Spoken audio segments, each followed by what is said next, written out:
I have never seen so much cash in 43 years. Interest rates being higher than longer term interest rates, that's usually a signal that a recession is on the horizon. What is a recession going to do to you? And this is what everybody needs to do, Sean, is that they need to. All right, folks, we've got the infamous, the one and only Mr. Tamasulo. Jeff, how you doing?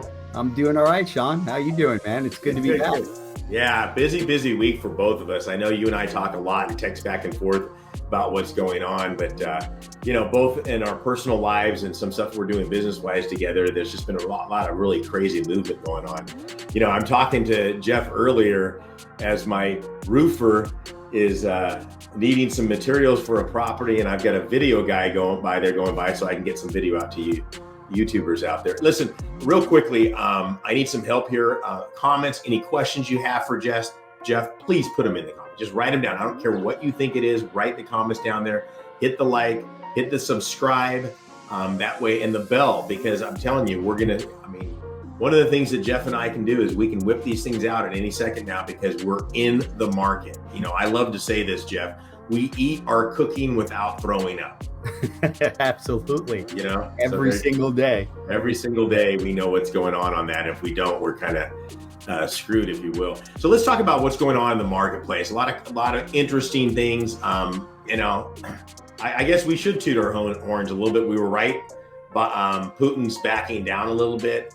If you're looking at the geopolitics of this stuff, there's a lot of information. I really try to sift through this stuff because understand, if it's coming from our intelligence agencies, it's probably propaganda anyways. Oh, there's shock and awe. But there is a lot of information kind of scurrying around there that Putin has not been fed the right information about what their success was. If you understand how the Soviet system has worked, Soviet, USSR, it's all the same, just a different name in front of it. The bribery that was going on with the military, getting this thing, because they were dumping a crap load of money into the military since 2012. And some of these guys were selling gas from their tanks just to feed their families. This is way before the war went on. And so, when it protracted this long, they didn't equate for it. And something that you and I talked about off camera too, Jeff, is, I think Putin thought this was going to happen real quick. The ground's frozen. It's starting to melt. They're getting bogged down in the weeds. And it's kind of a reverse of what happened back in the day when Napoleon and the Germans, went the other direction on that. So it's kind of their own defense is biting them in the rear end. So we'll see what happens. Again, in a situation like this is as fluid as this. A week can be a lot. But, let's talk about, we got interest rates they're going up. That's going to affect the housing market. Biden has got to get rid of some oil.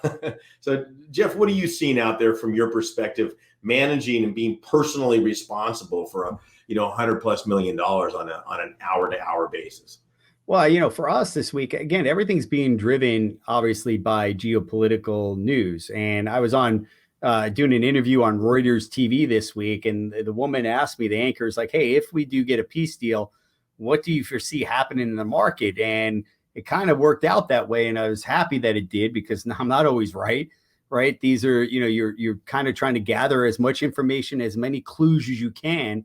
And one of the things that we saw was that the commodity sector, which is like soybeans, soy meal, corn, wheat, they ran up tremendously during this, right? And when you get stocks or an asset class that goes up every single day on certain news, now what goes up must come down at times, right? And what I was saying to the lady on Reuters was that as soon as we get some kind of peace deal or we're close to it, you will see commodities sell off, and you'll see oil, gold, everything that has run up come off. Now, the question is, do they stay coming off? Do they stay, depressed? Or do they rally back? And that's going to be the tell. And I also, looking at the overall market, we've had a massive rally, over the last week and a half or 2 weeks in the S&P 500, the NASDAQ, and in certain stocks. And what I've been telling our subscribers and our students is now we want to see, do these stocks, stay and consolidate, or when they sell off, do they not come all the way back to the lows that they put in a few weeks ago? 3 weeks ago. That is going to be a huge key for the general health of the market, right? Yeah. Because we still, like you referred to, we still have a rise in rate environment, right? Something that we've been extremely cautious about coming into this year, right? Because something in the Federal Reserve Bank has changed. There's been a fundamental change in the overall market. Now, can the market and can investors still find value and still look to make money inside certain stocks? And I believe they can. It's just going to be a lot more choppier because we have this geopolitical concerns out there, and it's going to be very sector specific. And Sean, we've talked about this. I've talked about this with you guys, is like finding certain sectors that are going to benefit in all kinds of different market environments, and especially in a higher rate environment and a higher inflation environment, which we're in. Right. Which, we're seeing a sell-off recently just in chip sectors, which I think, hey, when these things do sell off, they're going to be a good opportunity to buy for a longer term play. I also think financials will benefit from higher interest rates. So when you see Goldman Sachs, JP Morgan, Bank of America, and maybe some of the smaller regional banks start to sell off, well, that's going to be an opportunity because there's going to be a higher interest rates than there were last year and the year before. Right. And then, and again, listen, we're all in the housing market. I'm doing deals right now. I mean, I got interrupted when you and I were talking earlier because some roofs are being put on and all that good stuff. And everybody's asking, what's this going to do for the housing market? It's going to have an effect. We just got to figure out what that effect is. Now, I've been hearing this a lot lately. Oh, there's a bubble. Okay, stop with the bubble bullshit. Okay, it's not true. Okay, there is so much cash out in the market. Now, may it have a correction? Yes. I think what everybody's worried about, Jeff, is this 2008, 2009 deal. And I just don't think, my opinion is, there's too much cash in the real estate market. What I mean by that, back then there was a lot of funny money and the banks were really exposed. There's so many people paying cash on it. Look, I'm talking to one of my CPAs this week, and he's going, dude, I have never seen so much cash in 43 years doing. He's got car dealerships that normally make anywhere from $2.5 to $3 million a year that are making 6, 7, and 8 million right now.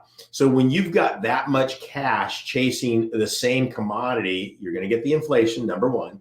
Then you've got the whole what do you call it, the supply chain driving down, and now we've got interest rates. But I want to talk about the housing. Yes, we got to have a correction, right, Jeff. We got to have a correction, but we're not going to have that drop because it's an artificially lifted up. Here's the big thing. You're talking about money, which is a key.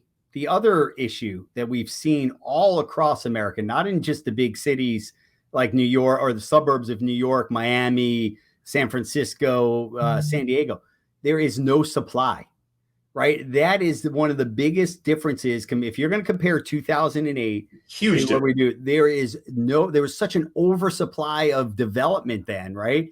The other issue is that because there's so much cash out there, many people they're not selling their homes. They might even go buy a new home, or they're staying, or they're leaving their home and they're renting it, right? Yep. People forget that Airbnb and all this new way of trying to make money with rentals has added a whole new dynamic to the overall market.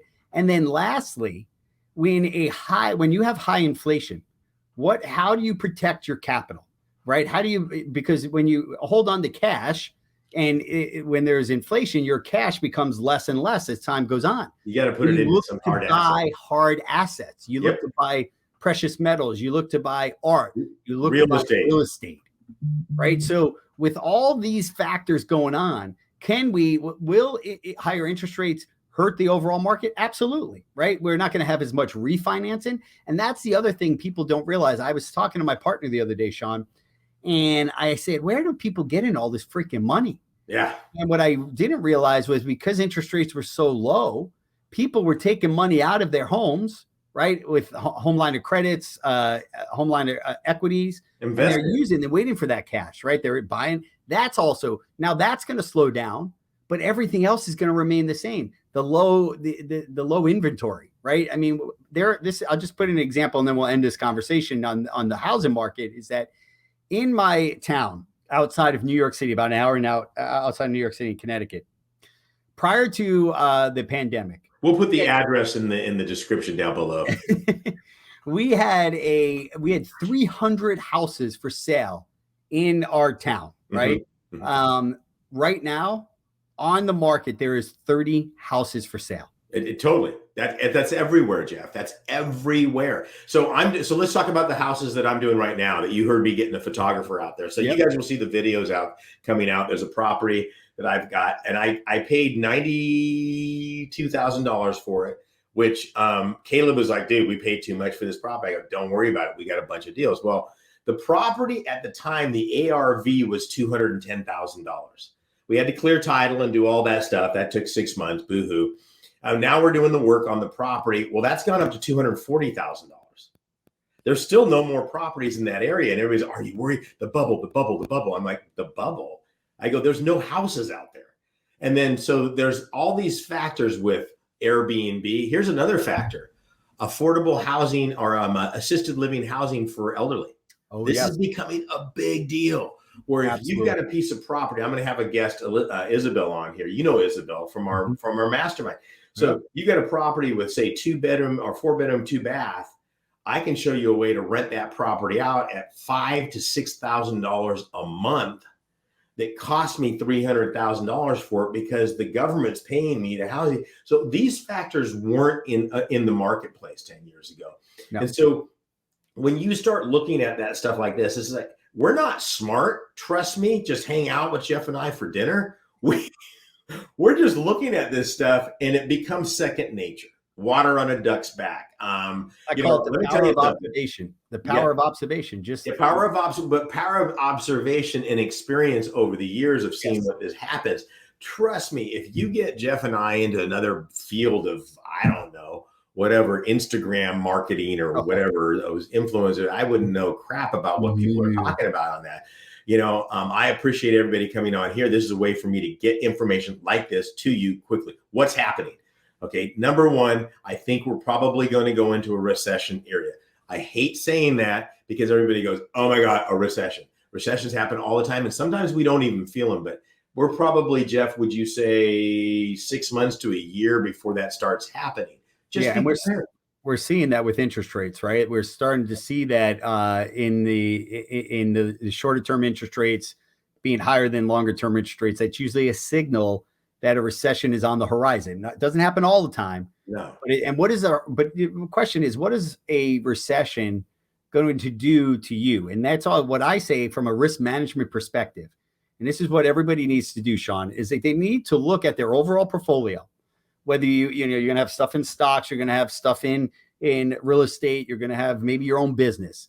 And you should be doing a self-assessment or an assessment of all these things. Bingo. All the time to say, where is my biggest risk? Like if I'm heavily in real estate, where is the risk on which is my weakest link? Where is my weakest link? And then ask yourself, how do I protect myself? And maybe you can't, but you want to know at least where the weakest link is, what's the strongest, and how you might be able to protect it. I mean, I do this every single month after my, to review my trading. Well, and here's the other side of that too. Who cares if it doesn't come? If you start acting like it is, you're not putting yourself in a bad position. No. I was just sitting down with a dear friend of mine this morning, and she's going, I got to get a house right now. I go, no, you don't. Okay. Because she's new to this particular area. I said, just rent for a while and see what's out there. Yeah, but I'm missing this. I miss that fear of what they call FOMO. Give me a break. Real estate has always been good. It's going to continue to be good. So let me ask you this. How many people here wish you would have bought at the top of the market in 2007? Right now, if you knew what you knew now, oh, but that was a horrible. But all we heard, Jeff, I just got goosebumps thinking about it because I heard that. So I'm like, oh, God, Craig. Oh, I lost so much money. You didn't lose anything if you didn't sell. Buy what you need to buy, but make the right decision. Don't try to chase something out there. I think that's a good way to end that, Jeff. What do you think? Perfect. Okay. So let's just listen, you guys have a great rest of your week. Jeff and I are trying to make a commitment to each other to get on here more often and do this. I like it. It's just our, two dudes with a view of the marketplace. We both read the same stuff. We're looking at the same stuff from a different perspective. He's looking at it from a a Wall Street, if you will. I'm looking at it from a housing side of the whole deal, which all collide together. And I think it's a great way to make it happen. As usual, Jeff, you're phenomenal. I can't wait to see you out there. Again, comment, do all the good stuff down there below. You guys are loving this information. I'm getting all sorts of messages on it. So again, Jeff, thanks for the time. Appreciate it. Thank you guys. Talk to you later, Sean.